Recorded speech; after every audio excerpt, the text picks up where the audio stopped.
The words sliced through the auction hall like a silk-wrapped blade. "Perhaps, sir, you've mistaken this for a public library book sale?" Scattered laughter rippled through the crowd of Versace suits and Cartier watches. In the center aisle, a man in a worn tweed jacket clutched his bidding paddle as if it were both sword and shield. His yearly salary wouldn't cover the starting bid for the rare first edition he'd come to save, but 30 years of helping children discover the magic of reading had taught him that some things were worth fighting for. The grand ballroom of the Sotheby's New York Gallery dripped with old money and new arrogance. Crystal chandeliers cast their judgment over the assembled elite, their light catching on diamond cufflinks and platinum cards held ready. The auctioneer's podium loomed like a judge's bench, its mahogany gleaming with 2 centuries of exclusive provenance. Among the potential buyers, a figure in the back row paused in his lazy perusal of the catalog, dark eyes sharpening with interest behind tinted glasses. "Lot 42, the auctioneer announced, his cultured voice carrying a note of barely concealed disdain. "A first edition of Charles Dickens' A Christmas Carol, circa 1843. He glanced at the librarian, lips curling slightly. "Opening bid stands at $300,000. The librarian's hand began to rise, even as knowing smirks spread across the faces of those who'd paid more for their watches. In the back row, Johnny Depp set down his catalog. Michael Chen had spent 28 years as head librarian at the Brooklyn Public Library's Central Branch, watching children's eyes light up as they discovered worlds between pages. The Dickens first edition wasn't just a book to him, it was a bridge between centuries, a testament to literature's power to change lives.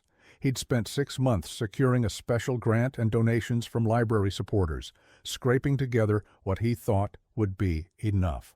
But here, in this realm of casual millions, his life's mission felt suddenly small, reduced to a punchline for people who bought books by the linear foot to decorate their penthouse shelves.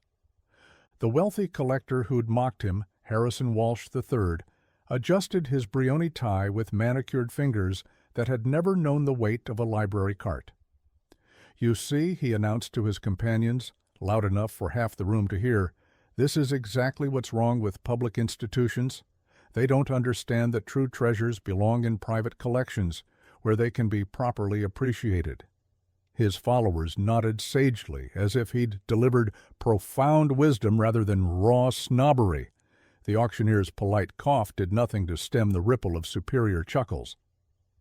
Chen's fingers tightened around the paddle, number 221, a coincidence that would have made him smile under different circumstances, this echo of Baker Street in his grasp. Behind him someone whispered about the help getting above themselves. Another voice murmured about security being too lax these days. But it was the pity in some faces that cut deepest, the kind looks from those who thought themselves benevolent for feeling bad about the natural order of things. In the back row, Johnny Depp shifted slightly, the movement drawing no attention in the crowded room.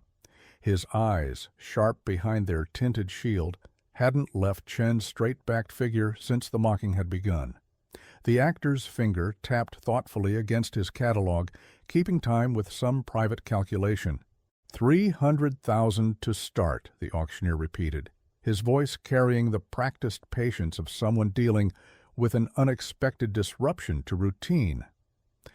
Michael Chen's paddle trembled slightly as he raised it, the motion drawing a fresh wave of whispers and barely concealed sneers. Harrison Walsh III let out a theatrical sigh, as if watching a child insist on playing with the grown-ups. 300,000 from paddle 221, the auctioneer acknowledged, his tone suggesting he was humoring a hopeless cause.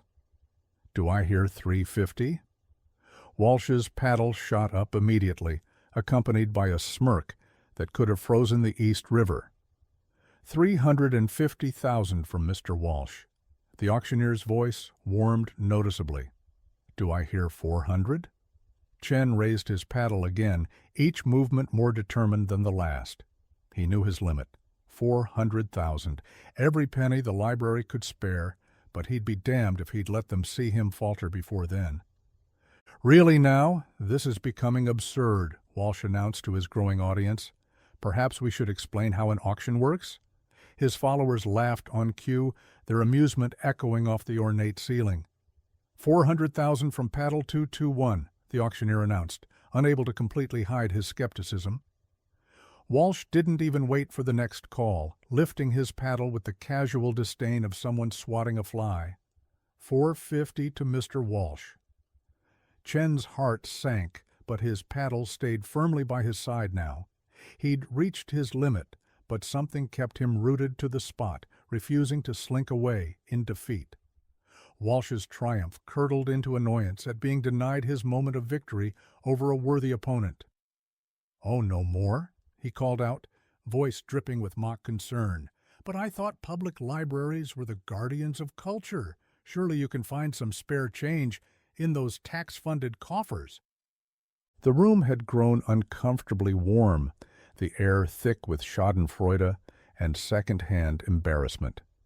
Several attendees suddenly found their shoes fascinating, while others watched the spectacle with the same detached interest they might show a minor traffic accident. The auctioneer cleared his throat. $450,000 from Mr. Walsh.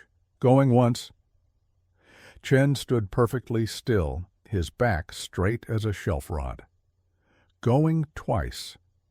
From the back row came the soft sound of a catalog being closed. $450,000 to Mr. Walsh. Final call, ... A new voice cut through the tension like a knife through butter. $1 million. The room collectively inhaled. Johnny Depp stood up, removing his tinted glasses with deliberate care. $1 million, he repeated, his voice carrying that familiar soft intensity that had brought pirates and Mad Hatters to life. To be donated along with the book to the Brooklyn Public Library. He smiled, but it wasn't the warm grin of his film roles. This was something sharper, aimed directly at Walsh. Unless, of course, someone wants to explain why that wouldn't be a proper appreciation of this particular treasure. The silence that followed Depp's bid had weight, pressing against the crystal chandeliers and expensive suits like a physical force. Harrison Walsh III's face performed a fascinating journey, from shock to confusion to outrage, his complexion shifting from pale to red as the implications sank in. The auctioneer's professional mask cracked slightly, revealing genuine surprise before he recovered. $1 million from Mr. Depp, with stated intention to donate to the Brooklyn Public Library. His voice carried a new note of respect when he glanced at Chen. "Do I hear 1.1 million?"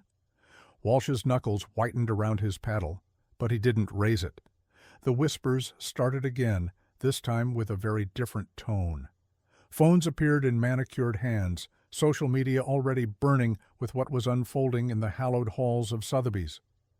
Depp moved through the crowd with that peculiar grace that had made him millions on screen, but this wasn't Captain Jack's theatrical swagger or Wonka's eccentric glide. This was something entirely real, a genuine purpose that drew every eye in the room. He stopped beside Chen, who stood frozen between disbelief and dignity.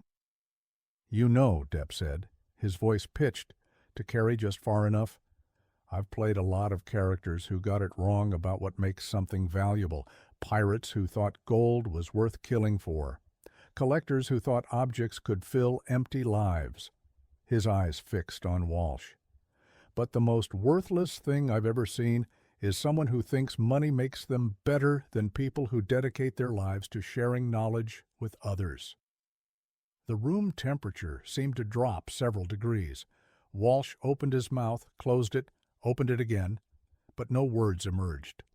$1 million going once, the auctioneer called into the tension, his voice almost gentle now. Chen turned to Depp, struggling to find words, but the actor shook his head slightly. Going twice. Walsh's paddle twitched, his ego warring visibly with his wallet and his wounded pride. A few of his former admirers had developed a sudden interest in the ceiling, while others watched him with the same fascination they'd earlier directed at Chen's humiliation. $1 million, the auctioneer paused dramatically, sold to Mr. Depp. The crack of the gavel echoed like a thunderclap. Walsh stood abruptly, his chair scraping against the floor with a sound like tearing silk, and stormed toward the exit. A few of his followers trailed after him, but most stayed, their phones still recording every moment. Depp turned to Chen with a real smile now, warm and conspiratorial. "I believe the library is going to need someone to curate this properly," he said, "someone who understands its true value." The following week, the Brooklyn Public Library's Central Branch hummed with unusual energy. A line of visitors stretched down the steps and around the corner, but they weren't here to check out books. Not yet, anyway. They had come to see the new Dickens exhibit, where a first edition of A Christmas Carol sat in a custom-designed case, its weathered cover telling stories beyond the one printed on its pages. Michael Chen stood nearby, watching faces light up with the same wonder he'd felt at the auction house, but for entirely different reasons. Some took photos, others read the placard describing the book's journey, and more than a few whispered about the video they'd seen, the one that had gone viral and sparked conversations about what makes something truly valuable. The media had played their part, of course. Stories had proliferated about the auction, each adding its own spin to the tale. Some focused on the drama, others on the price tag, but the ones that resonated most told of a librarian who stood his ground and a Hollywood star who understood that some things belong to everyone. The library had seen a surge in new card applications, particularly from younger visitors who'd never considered that such places could hold their own kind of magic. Private collectors had reached out too, inspired to reconsider their approach to cultural preservation. 3 had already offered to loan pieces from their collections for public display. Behind his desk, Chen kept a small framed photo from the day they'd installed the exhibit. In it, Johnny Depp stood beside him, both of them looking at the book in its new home. The actor had declined any formal recognition, suggesting instead that they use the publicity to launch a program supporting public libraries nationwide. "Stories find their power in being shared," he'd said, and Chen couldn't have agreed more. The incident had taught him something too, that standing up for what you believe in might seem futile in the moment, but you never know who's watching or how the story might end. As he watched another group of visitors gather around the display, Chen smiled. Some happy endings, it seemed, were worth more than their weight in first editions.